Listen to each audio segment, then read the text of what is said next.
الحمد للہ رب العالمین والصلاة والسلام علی سید الانبیاء والمرسلین اما بعد فاعوذ باللہ من الشیطان الرجیم بسم اللہ الرحمن الرحیم۔ سبق نمبر 32 لیسن 32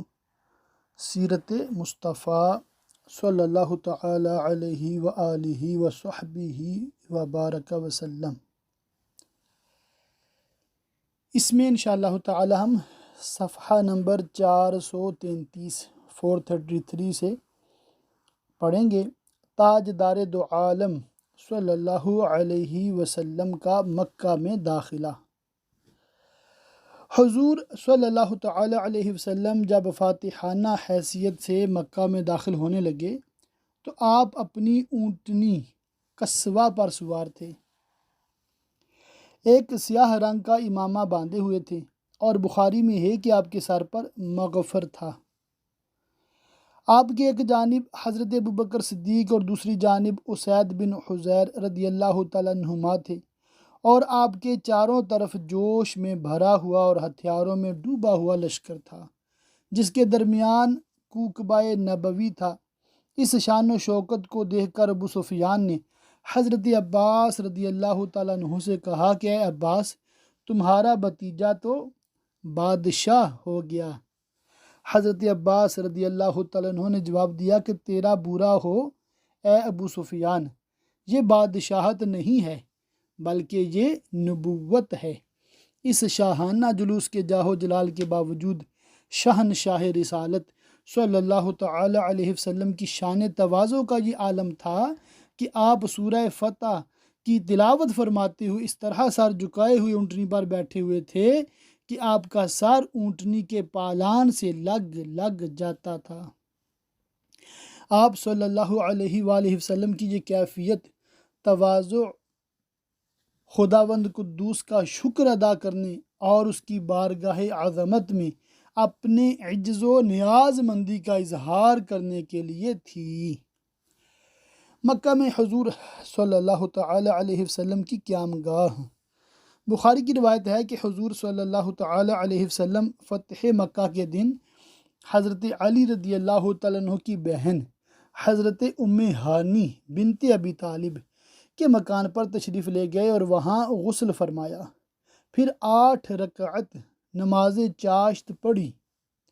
یہ نماز بہت ہی مختصر طور پر ادا فرمائی، لیکن رکوع و سجدہ مکمل طور پر ادا فرماتے رہے۔ ایک روایت میں یہ بھی آیا ہے کہ آپ صلی اللہ تعالی علیہ وسلم نے حضرت بی بی ام ہانی رضی اللہ تعالیٰ عنہا سے فرمایا کہ کیا گھر میں کچھ کھانا بھی ہے؟ انہوں نے عرض کیا کہ یا رسول اللہ صلی اللہ تعالی علیہ وسلم، خشک روٹی کے چند ٹکڑے ہیں، مجھے بڑی شرم دامنگیر ہوتی ہے کہ اس کو آپ کے سامنے پیش کر دوں۔ ارشاد فرمایا کہ لاؤ۔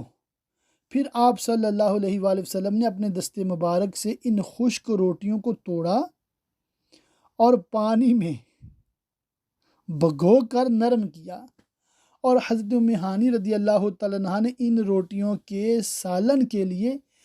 نمک پیش کیا، تو آپ صلی اللہ تعالیٰ علیہ وآلہ وسلم نے فرمایا کہ کیا کوئی سالن گھر میں نہیں ہے؟ انہوں نے عرض کیا کہ میرے گھر میں سرکہ کے سوا کچھ بھی نہیں ہے۔ آپ صلی اللہ تعالیٰ علیہ وآلہ وسلم نے ارشاد فرمایا کہ سرکہ لاؤ۔ آپ نے سرکہ کو روٹی پر ڈالا اور تناول فرما کر خدا کا شکر بجا لائے۔ پھر فرمایا کہ سرکہ بہترین سالن ہے، اور جس گھر میں سرکہ ہوگا اس گھر والے محتاج نہ ہوں گے۔ اللہ اللہ، کبھی جو کی موٹی روٹی، کبھی ایک کھجور پانی، تیرا ایسا سادہ کھانا مدنی مدینے والے۔ سبحان اللہ، مدنی مدینے والے اور مکی مکہ والے، سبحان اللہ۔ سبحان اللہ۔ ہمارے آقا صلی اللہ تعالی علیہ وآلہ وسلم مدنی یعنی مدینہ پاک کے بھی ہیں، مکی یعنی مکہ پاک کے بھی ہیں۔ سبحان اللہ۔ اور اس میں ہمارے لیے کتنی تعلیم ہے کہ مرغ مسلم کھاتے ہیں، پیزے پراٹھے کھاتے ہیں، دن میں 4 روٹیاں کھاتے ہیں ایک وقت کی، اور پھر بھی شکوے کر رہے ہوتے ہیں بھی گزارا نہیں ہوتا، پیسے کم ہیں، یہ نہیں ہے تو وہ نہیں ہے۔ اللہ اللہ، اللہ تعالی ہم سب کو رزق حلال آسانی سے دے اور قناعت اختیار کرنے والا بنائے۔ پھر حضرت ام ہانی رضی اللہ تعالیٰ عنہ نے عرض کیا کہ یا رسول اللہ صلی اللہ تعالی علیہ وآلہ وسلم، میں نے حارث بن ہشام، ابو جہل کے بھائی، اور زہیر بن امیہ کو امان دے دی ہے، لیکن میرے بھائی حضرت علی رضی اللہ تعالیٰ عنہ ان دونوں کو اس جرم میں قتل کرنا چاہتے ہیں کہ ان دونوں نے حضرت خالد بن الولید رضی اللہ تعالیٰ عنہ کی فوج سے جنگ کی ہے۔ تو حضور صلی اللہ علیہ وسلم نے فرمایا، اے ام ہانی، جس کو تم نے امان دے دی اس کے لیے ہماری طرف سے بھی امان ہے۔ سبحان اللہ۔ بیت اللہ میں داخلہ، اللہ اللہ۔ حضور صلی اللہ تعالی علیہ وآلہ وسلم کا جھنڈا حجون میں، جس کو آج کل جنت المعلا کہتے ہیں، مسجد الفتح کے قریب میں گاڑا گیا۔ پھر آپ اپنی اونٹنی پر سوار ہو کر اور حضرت اسامہ بن زید کو اونٹنی پر اپنے پیچھے بٹھا کر، اللہ اللہ، ایک غلام کے بیٹے کو،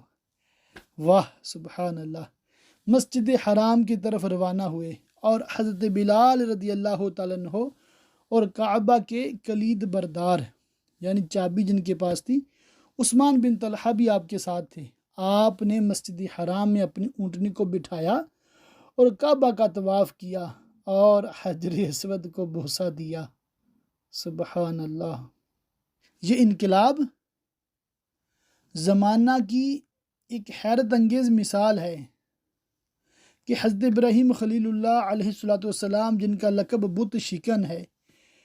بتوں کو توڑنے والے، ان کی یادگار خانہ کعبہ کی اندرون حصار 360 بتوں کی قطار تھی۔ فاتح مکہ صلی اللہ تعالی علیہ وسلم کا حضرت خلیل علیہ السلام کا جانشین جلیل ہونے کی حیثیت سے فرض اولین تھا کہ یادگار خلیل کو بتوں کی نجس اور گندی آلائشوں سے پاک کریں۔ چنانچہ آپ صلی اللہ تعالی علیہ وآلہ وسلم خود بنفس نفیس ایک چھڑی لے کر کھڑے ہوئے اور ان بتوں کو چھڑی کی نوک سے ٹھونکے مار مار کر گراتے جاتے تھے، اور جاء الحق وزہق الباطل ان الباطل کان زہوقا کی آیت تلاوت فرماتے جاتے، یعنی حق آ گیا اور باطل مٹ گیا، اور باطل مٹنے ہی کی چیز تھی۔ پھر ان بتوں کو جو عین کعبہ کے اندر تھے، حضور صلی اللہ علیہ وآلہ وسلم نے حکم دیا کہ وہ سب نکالے جائیں۔ چنانچہ وہ سب بت نکال باہر کیے گئے۔ انہی بتوں میں حضرت ابراہیم و حضرت اسماعیل علیہ السلام کے مجسمے بھی تھے، جن کے ہاتھوں میں فال کھولنے کے تیر تھے۔ آپ صلی اللہ علیہ وآلہ وسلم نے ان کو دیکھ کر فرمایا کہ اللہ تعالیٰ ان کافروں کو مار ڈالے۔ ان کافروں کو خوب معلوم ہے کہ ان دونوں پیغمبروں نے کبھی بھی فال نہیں کھولا۔ جب تک ایک ایک بت کعبہ کے اندر سے نہ نکل گیا، آپ نے کعبہ کے اندر قدم نہیں رکھا۔ جب تمام بتوں سے کعبہ پاک ہو گیا تو آپ اپنے ساتھ حضرت اسامہ بن زید اور حضرت بلال رضی اللہ تعالیٰ عنہما اور عثمان بن طلحہ حجبی کو لے کر خانہ کعبہ کے اندر تشریف لے گئے اور بیت اللہ شریف کے تمام گوشوں میں تکبیر پڑھی اور 2 رکعت نماز بھی ادا فرمائی۔ اس کے بعد باہر تشریف لائے۔ کعبہ مقدسہ کے اندر سے جب آپ باہر نکلے تو عثمان بن طلحہ کو بلا کر کعبہ کی کنجی ان کے ہاتھ میں عطا فرمائی اور ارشاد فرمایا کہ لو، یہ کنجی ہمیشہ ہمیشہ کے لیے تم لوگوں میں رہے گی۔ یہ کنجی تم سے وہی چھینے گا جو ظالم ہوگا۔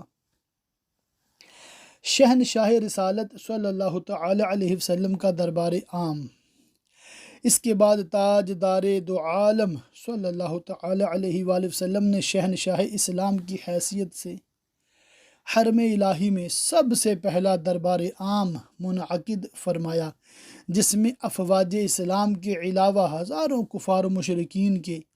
خواص و عوام کا ایک زبردست ازدحام تھا۔ اس شہنشاہی خطبہ میں آپ نے صرف اہل مکہ ہی سے نہیں بلکہ تمام اقوام عالم سے خطاب عام فرماتے ہوئے یہ ارشاد فرمایا کہ ایک خدا کے سوا کوئی معبود نہیں، اس کا کوئی شریک نہیں، اس نے اپنا وعدہ سچا کر دکھایا، اس نے اپنے بندے کی مدد کی اور کفار کے تمام لشکروں کو تنہا شکست دے دی۔ تمام فخر کی باتیں، تمام پرانے خونوں کا بدلہ، تمام پرانے خون بہا اور جاہلیت کی رسمیں سب میرے پیروں کے نیچے ہیں۔ صرف کعبہ کی تولیت اور حجاج کو پانی پلانا، یہ دو اعزاز اس سے مستثنیٰ ہیں۔ اے قوم قریش، اب جاہلیت کا غرور اور خاندانوں کا افتخار خدا نے مٹا دیا۔ تمام لوگ حضرت آدم علیہ السلام کی نسل سے ہیں اور حضرت آدم علیہ السلام مٹی سے بنائے گئے ہیں۔ اس کے بعد حضور صلی اللہ علیہ وآلہ وسلم نے قرآن مجید کی آیت تلاوت فرمائی، جس کا ترجمہ یہ ہے: اے لوگو، ہم نے تم کو ایک مرد اور ایک عورت سے پیدا کیا اور تمہارے لیے قبیلے اور خاندان بنا دیے تاکہ تم آپس میں ایک دوسرے کی پہچان رکھو، لیکن خدا کے نزدیک سب سے زیادہ شریف وہ ہے جو سب سے زیادہ پرہیزگار ہے۔ یقیناً اللہ تعالیٰ بڑا جاننے والا اور خبر رکھنے والا ہے۔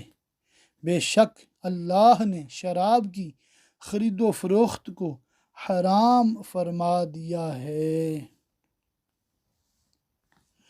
کفار مکہ سے خطاب۔ اس کے بعد شہنشاہ کونین صلی اللہ تعالی علیہ وسلم نے 10,000 کے مجمع میں ایک گہری نگاہ ڈالی تو دیکھا کہ سر جھکائے، نگاہیں نیچی کیے، لرزاں و ترساں اشراف قریش کھڑے ہوئے ہیں۔ ان ظالموں اور جفاکاروں میں وہ لوگ بھی تھے جنہوں نے آپ کے راستوں میں کانٹے بچھائے تھے، وہ لوگ بھی تھے جو بارہا آپ پر پتھروں کی بارش کر چکے تھے،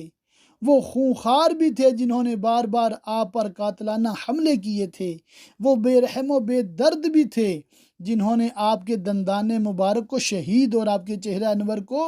لہو لہان کر ڈالا تھا، وہ اوباش بھی تھے جو برسہ برس تک اپنی بہتان تراشیوں اور شرمناک گالیوں سے آپ کے قلب مبارک کو زخمی کر چکے تھے، وہ صفاق و درندہ صفت بھی تھے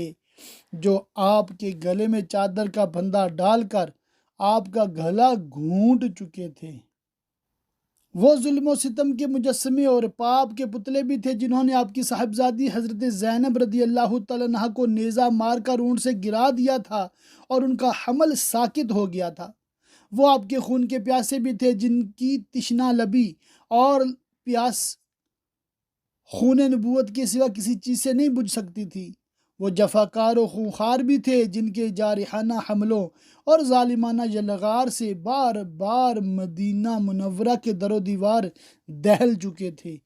حضور صلی اللہ تعالی علیہ وسلم کے پیارے چچا حضرت حمزہ رضی اللہ تعالیٰ عنہ کے قاتل اور ان کی ناک کان کاٹنے والے، ان کی آنکھیں پھوڑنے والے، ان کا جگر چبانے والے بھی اس مجمع میں موجود تھے، وہ ستمگار جنہوں نے شمع نبوت کے جانثار پروانوں حضرت بلال، حضرت صہیب، حضرت عمار، حضرت خباب، حضرت خبیب، حضرت زید بن دثنہ رضی اللہ تعالی عنہم وغیرہ کو رسیوں سے باندھ باندھ کر، کوڑے مار مار کر جلتی ہوئی ریتوں پر لٹایا تھا، کسی کو آگ کے دہکتے ہوئے کوئلوں پر سلایا تھا، کسی کو چٹائیوں میں لپیٹ لپیٹ کر ناکوں میں دھوئیں دیے تھے، سینکڑوں بار گلا گھونٹا تھا۔ یہ تمام جور و جفا اور ظلم و ستمگاری کے پیکر، جن کے جسم کے رونگٹے رونگٹے اور بدن کے بال بال ظلم و عدوان اور سرکشی و طغیان کے وبال سے خوفناک جرموں اور شرمناک مظالم کے پہاڑ بن چکے تھے، آج یہ سب کے سب 10-12 ہزار مہاجرین و انصار کے لشکر کی حراست میں مجرم بنے ہوئے کھڑے کانپ رہے تھے اور اپنے دلوں میں یہ سوچ رہے تھے کہ شاید آج ہماری لاشوں کو کتوں سے نچوا کر ہماری بوٹیاں چیلوں اور کووں کو کھلا دی جائیں گی، اور انصار و مہاجرین کی غضبناک فوجیں ہمارے بچے بچے کو خاک و خون میں ملا کر ہماری نسلوں کو نیست و نابود کر ڈالیں گی، اور ہماری بستیوں کو تاخت و تاراج کر کے تہس نہس کر ڈالیں گی۔ ان مجرموں کے سینوں میں خوف و ہراس کا طوفان اٹھ رہا تھا۔ دہشت اور ڈر سے ان کے بدنوں کی بوٹی بوٹی پھڑک رہی تھی، دل دھڑک رہے تھے، کلیجے منہ میں آ گئے تھے، اور عالم یاس میں انہیں زمین سے آسمان تک دھوئیں ہی دھوئیں کے خوفناک بادل نظر آ رہے تھے۔ اسی مایوسی اور نا امیدی کی خطرناک فضا میں ایک دم شہنشاہ رسالت صلی اللہ تعالی علیہ وسلم کی نگاہ رحمت ان پاپیوں کی طرف متوجہ ہوئی، اور ان مجرموں سے آپ نے پوچھا کہ بولو، تم کو کچھ معلوم ہے کہ آج میں تم سے کیا معاملہ کرنے والا ہوں؟ اس دہشت انگیز اور خوفناک سوال سے مجرمین حواس باختہ ہو کر کانپ اٹھے، لیکن جب ان رحمت کے پیغمبرانہ تیور کو دیکھ کر امید و بیم کے محشر میں لرزتے ہوئے سب یک زبان ہو کر بولے،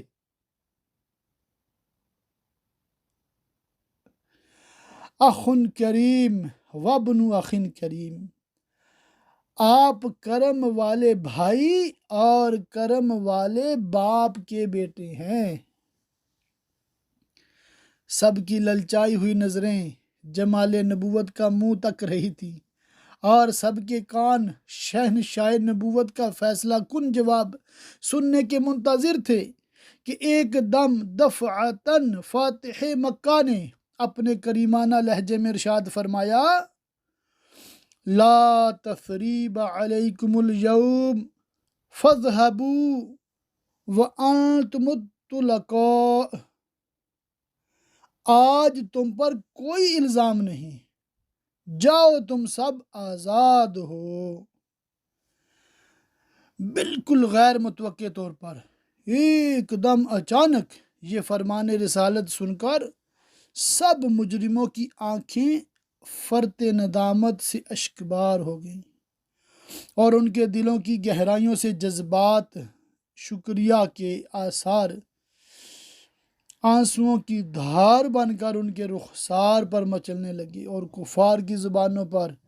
لا الہ الا اللہ محمد الرسول اللہ کے نعروں سے حرم کعبہ کے در و دیوار پر ہر طرف انوار کی بارش ہونے لگی۔ ناگہاں بالکل ہی اچانک اور دفعتاً ایک عجیب انقلاب برپا ہو گیا کہ سما ہی بدل گیا، فضا ہی پلٹ گئی، اور ایک دم ایسا محسوس ہونے لگا کہ جہاں تاریک تھا بے نور تھا اور سخت کالا تھا، جہاں تاریک تھا بے نور تھا اور سخت کالا تھا، کوئی پردے سے کیا نکلا کہ گھر گھر میں اجالا تھا۔ کفار نے مہاجرین کی جائیدادوں، مکانوں اور دکانوں پر غاصبانہ قبضہ جما لیا تھا۔ اب وقت تھا کہ مہاجرین کو ان کے حقوق دلائے جاتے، اور ان سب جائیدادوں، مکانوں، دکانوں اور سامانوں کو مکہ کے غاصبوں کے قبضوں سے واگزار کر کے مہاجرین کے سپرد کیے جاتے، لیکن شہنشاہ رسالت نے مہاجرین کو حکم دیا کہ وہ اپنی کل جائیدادیں، اللہ اکبر، کل جائیدادیں خوشی خوشی مکہ والوں کو ہبہ کر دیں۔ اللہ اکبر۔ یہ اقوام عالم کی تاریخی داستانوں، بتاؤ کیا دنیا کے کسی فاتح کی کتاب زندگی میں کوئی ایسا حسین زرعی ورق ہے؟ اے دھرتی خدا کے لیے بتا، اے آسمان للہ بول، کیا تمہارے درمیان کوئی ایسا فاتح گزرا ہے جس نے اپنے دشمنوں کے ساتھ ایسا حسن سلوک کیا ہو؟ اے چاند اور سورج کی چمکتی اور دوربین نگاہ ہو، کیا تم نے لاکھوں برس کی گردش لیل و نہار میں کوئی ایسا تاجدار دیکھا ہے؟ تم اس کے سوا اور کیا کہو گے کہ یہ نبی جمال و جلال کا وہ بھی مثال شاہکار ہے، کہ شاہان عالم کے لیے اس کا تصور بھی محال ہے۔ اس لیے ہم تمام دنیا کو چیلنج کے ساتھ دعوت نظارہ دیتے ہیں کہ چشم اقوام یہ نظارہ ابد تک دیکھے، چشم اقوام یہ نظارہ ابد تک دیکھے، رفعت شان رفعنا لک ذکرک دیکھے۔ دوسرا خطبہ، فتح مکہ کے دوسرے دن بھی آپ صلی اللہ تعالیٰ علیہ وآلہ وسلم نے ایک خطبہ دیا جس میں حرم کعبہ کے حکام و آداب کی تعلیم دی کہ حرم میں کسی کا خون بہانا، جانوروں کا مارنا، شکار کرنا، درخت کاٹنا، اذخر کے سوا کوئی گھاس کاٹنا حرام ہے، اور اللہ عز و جل نے گھڑی بار کے لیے اپنے رسول علیہ السلام کو حرم میں جنگ کرنے کی اجازت دی، پھر قیامت تک کے لیے کسی کو حرم میں جنگ کی اجازت نہیں ہے۔ اللہ عز و جل نے اس کو حرم بنا دیا ہے، نہ مجھ سے پہلے کسی کے لیے اس شہر میں خون ریزی حلال کی گئی، نہ میرے بعد قیامت تک کسی کے لیے حلال کی جائے گی۔ انصار کو فراق رسول صلی اللہ تعالی علیہ وسلم کا ڈر، اللہ اللہ، دیوانوں کی کیا بات ہے۔ انصار نے قریش کے ساتھ جب رسول اللہ عز و جل و صلی اللہ تعالی علیہ وسلم کی اس کریمانہ حسن سلوک کو دیکھا اور حضور کچھ دنوں تک مکہ میں ٹھہر گئے تو انصار کو یہ خطرہ لاحق ہو گیا کہ شاید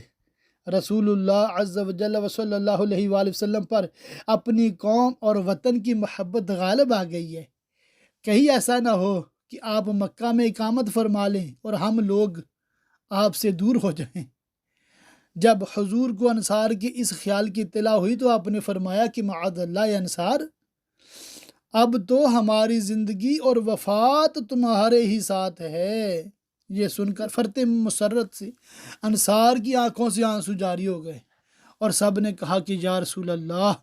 صلی اللہ تعالی علیہ وسلم، ہم لوگوں نے جو کچھ دل میں خیال کیا یا زبان سے کہا اس کا سبب آپ کی ذات مقدسہ کے ساتھ ہمارا جذبہ عشق ہے، کیونکہ آپ کی جدائی کا تصور ہمارے لیے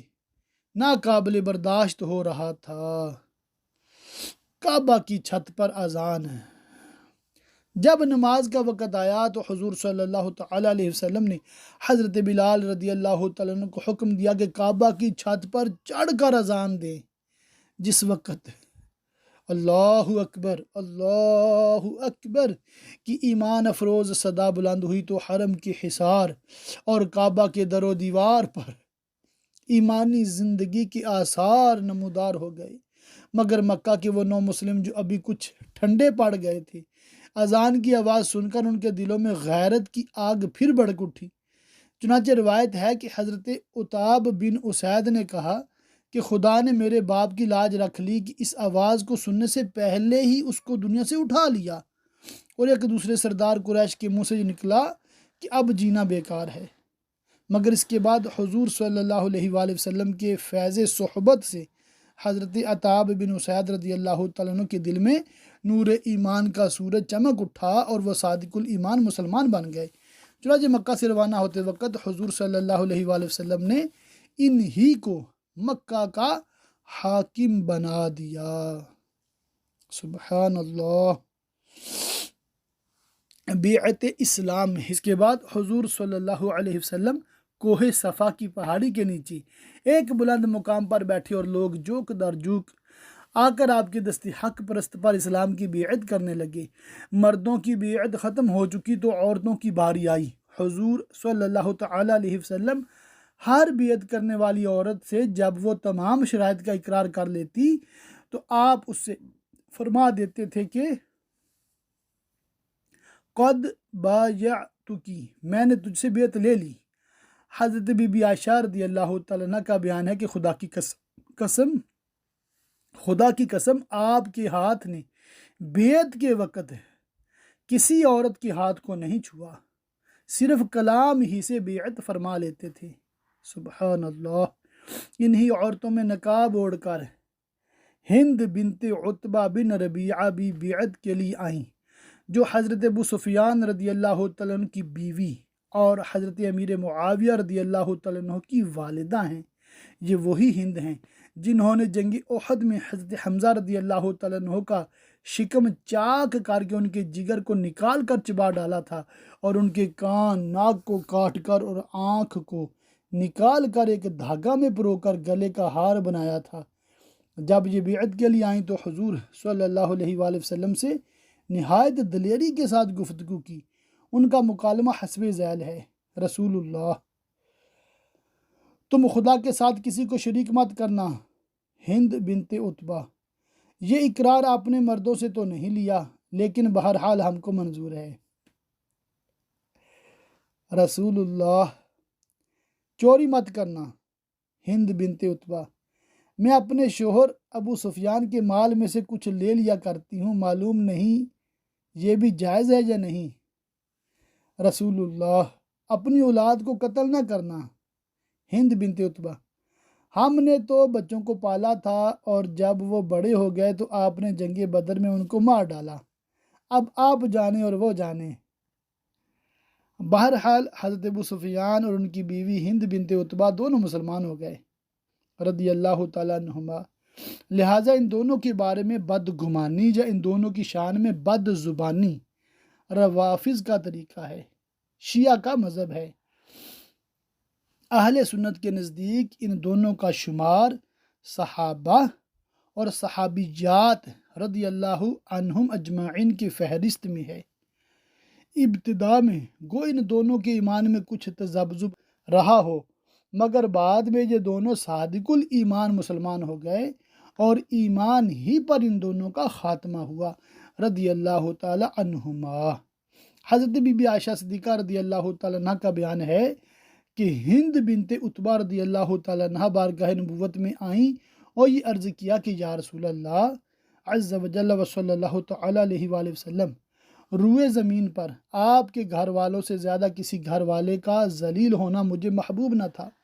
مگر اب میرا یہ حال ہے کہ روئے زمین پر آپ کے گھر والوں سے زیادہ کسی گھر والے کا